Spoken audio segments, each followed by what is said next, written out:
সঙ্গ নিয়ে অসুরেশ্বর দেবীকে পরাজিত করবার মানসে উল্লসিত। দেবীর বাহন সিংহরাজ দাবাগ্নির মতো সমস্ত রণক্ষেত্রে শত্রু নিধারে দুর্নিবার হয়ে উঠল। নানা প্রহরণধারিণী দেবী দুর্গা মধুপান প্রত্যাহার করলে।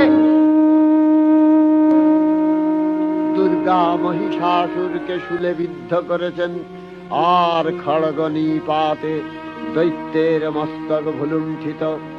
তখন অসুর নাশিনী দেবী মহালক্ষ্মীর আরাধনা গীতি সুষমা দেবা পৃথিবীতে পরিব্যাপ্ত হল।